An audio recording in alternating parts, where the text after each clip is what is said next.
বিজেপিতে ভাঙন। কার্শিয়াংয়ের বিধায়ক বিষ্ণুপ্রসাদ শর্মা যোগ দিলেন তৃণমূলে, যা ভোটের আগে পদ্ম শিবিরের কাছে ধাক্কা বলে অনেকের মত। মানতে নারাজ বিজেপি।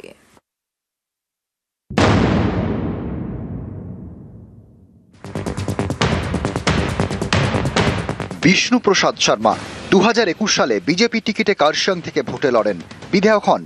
বৃহস্পতিবার তিনি বিজেপি ছেড়ে যোগ দেন তৃণমূলে।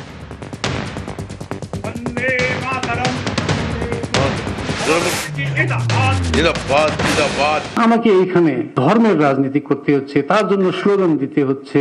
আমি আজকে এইখানে কিটান করে বলতে পারবো, ভারতীয় জনতা পার্টি গোর্খা জাতিকে কিচ্ছু দিবে না, একটা সুতা ধাগাও দিবে না, শুধু শোষণ। তৃণমূল কংগ্রেস ওনাকে কি কি প্রতিশ্রুতি দিয়ে দলে যোগ দিয়েছে। 2026 লোকসভা নির্বাচনে তৃণমূল এবং বিষ্ণুবাবু একই সাথে দুজন ঢুকবে। বিষ্ণুবাবুর যাওয়াতে রাজনৈতিকভাবে ভারতীয় জনতা পার্টি পতিত দুরস্থান, বরঞ্চ পরবর্তীকালে তৃণমূল কংগ্রেস কতখানি প্রশ্নের মুখে পড়বে সেটা সময় আপনাদেরকে বুঝিয়ে দেবে। ভোটের মুখে বিজেপিতে ভাঙন। অনেকের মতে এটা উত্তরবঙ্গে পদ্ম শিবিরে অস্বস্তি বাড়াবে, কারণ উত্তরবঙ্গে 19-এর তুলনায় অনেকটাই শক্তি হারিয়েছে তারা। উত্তরবঙ্গে বিধানসভা আসন 54। 2019 সালে লোকসভা ভোটে 37 আসনে এগিয়েছিল বিজেপি। 2021 সালে সংখ্যাটা কমে যায়, সেবার 30টি আসনে যেতে বিজেপি। 24-এ এর থেকে মাত্র 2টি আসন বাড়ায়, 32 আসনে এগিয়েছিল বিজেপি। পর্যবেক্ষকদের মতে এই পরিস্থিতিতে কার্শিয়াংয়ের বিজেপি বিধায়কের তৃণমূলে যোগ দেওয়া গেরুয়া শিবিরের কাছে অস্বস্তির, যদিও তাদের নেতারা প্রকাশ্যে গুরুত্ব দিতে নারাজ। ওকে ওখানে কার্শিয়াংয়ে টিকিট দেওয়া হবে, উত্তরবঙ্গে বইনি হবে না। আমি আপনাকে বলে দিলাম, 54-র মধ্যে 45-এর উপরে ভারতীয় জনতা পার্টি পাবে, তারপরেও 5-7টা যা পাবে ও অন্যরা পাবে। তৃণমূল ওখানে 0 পাবে। 54-তে 0 হবে। মালদা থেকে আলিপুরদুয়ার, কোচবিহার 0 হবে। আমি আপনাকে আজকে বলে। বিষ্ণুপ্রসাদ শর্মা দীর্ঘদিন ধরেই তিনি বিজেপিতে বিদ্রোহী, একাধিকবার দলের বিরুদ্ধে ক্ষোভ উগরে দিয়েছেন।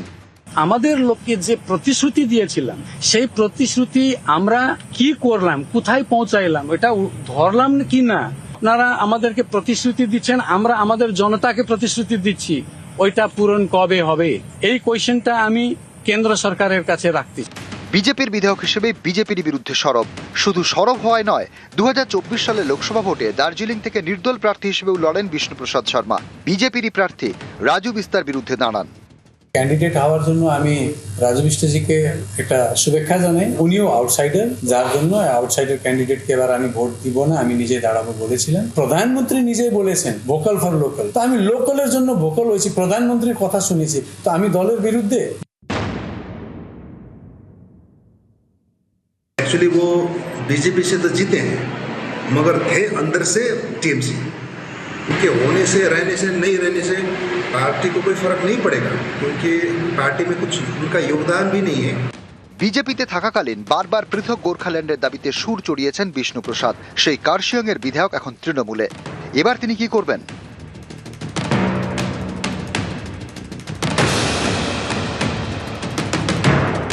আমি 1 বছর গোর্খা জনমুক্তি মোর্চাতে ছিলাম, তখনও আমার এই দাবি ছিল। কেন? গোর্খা জনমুক্তি মোর্চা তখন বিজেপির সঙ্গে ছিল, বিজেপির দাবি ছিল। আমাদেরকে স্বপ্ন দেখাইছে, ওই স্বপ্নের উপরে বিজেপির যে ম্যানিফেস্টো, আমি ম্যানিফেস্টোর উপরে বলেছি কালকে আমি রাজনীতি করব, তৃণমূল কংগ্রেস যে ম্যানিফেস্টো বের করবে সেই ম্যানিফেস্টোর উপরে আমি রাজনীতি করব। ওটা তো বিজেপির সাবজেক্ট ছিল। তো নিউজ 18 বাংলা। পানিহাটিতে বিধানচন্দ্র রায় প্রতিবন্ধী বিদ্যালয়, এই স্কুলের জমি নিয়ে জল ঘোলা। বিজেপির অভিযোগ, স্কুলের জমি নিয়ে এবং পরিবারের নামে মিউটেশন করেছেন পানিহাটির তৃণমূল বিধায়ক নির্মল ঘোষ। তিনি মানতে নারাজ। আবার মালদায় স্বাস্থ্য কেন্দ্রের জমি দখলের অভিযোগ তৃণমূল নেতার বিরুদ্ধে, তিনি অভিযোগ উড়িয়ে দিয়েছেন।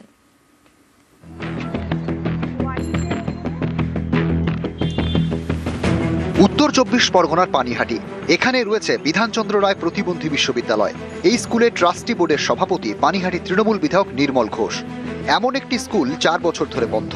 সেই স্কুলের জমি নিয়ে বিতর্ক, সুর চড়িয়েছে বিজেপি। তাদের অভিযোগ, স্কুলের জমি নিজের এবং পরিবারের নামে মিউটেশন করিয়ে নিয়েছেন স্থানীয় তৃণমূল বিধায়ক নির্মল ঘোষ।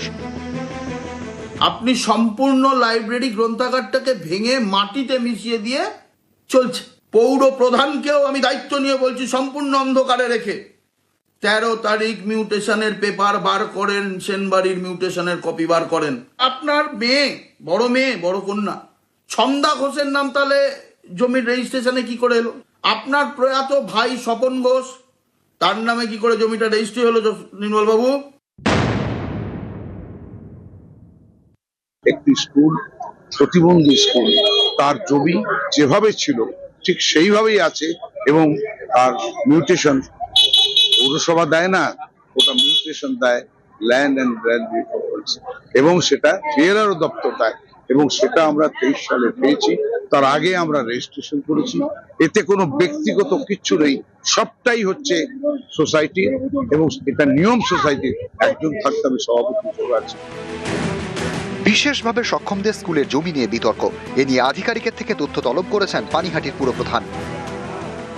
আমরা এটা পেয়েছি একটা কাগজ, আমি শুক্রবার মিউটেশন হয়েছে, আমি শনিবার জানতে পেরেছি। আমি জেনে সঙ্গে সঙ্গে আমার মিউটেশন ডিপার্টমেন্টে যিনি আছেন সমীর গাঙ্গুলি এবং মিন্ময় দেব এবং এক্সিকিউটিভ অফিসার যেহেতু নোডাল, তাকে আমি জানতে চেয়েছি কি ঘটনাটা ঘটেছে তার ডিটেলসটা, এবং আমি অলরেডি একটা তাদের নামে চিঠি ইস্যু করেছি যে আমাকে লিখিতভাবে জানানো হোক এই হোল্ডিং নাম্বারে কি ঘটনা আছে বা কি হয়েছে তার ডিটেলসটা। মালদার বামনগোলায় সরকারি স্বাস্থ্যকেন্দ্র, এখানকার জমি দখলের অভিযোগ রোগী কল্যাণ সমিতির চেয়ারম্যান তথা তৃণমূল নেতা সুভাষ বর্মনের বিরুদ্ধে। অভিযোগ স্বাস্থ্যকেন্দ্রের জমির একাংশ টিন দিয়ে ঘিরে ফেলা হয়েছে, তৈরি হয়েছে ঘর। এরই বিরুদ্ধে সরব স্থানীয়রা, তারা বিডিওর কাছে নালিশও করেছেন। 1 বিঘার মতো জমি যেটা আমাদের জায়তন সুস্বাস্থ্য কেন্দ্রের নামে আছে, সেই জায়গাটা আমাদের এখানকার প্রভাবশালী নেতা যিনি নিজে রোগী কল্যাণ হসপিটাল আছে তার চেয়ারম্যান, উনি নিজে দখল করে এবং ক্ষমতার অপব্যবহার করে হসপিটালের পিছনের পুরো জায়গাটা দখল করে নিয়েছেন। এই অভিযোগটা যারা করেছে সেটা একদম মিথ্যে।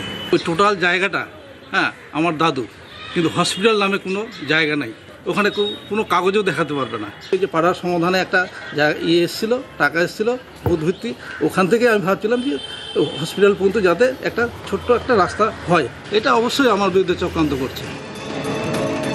উত্তর 24 পরগনা থেকে সুবীর দে এবং মালদা থেকে সেবক দেব শর্মা, নিউজ 18 বাংলা।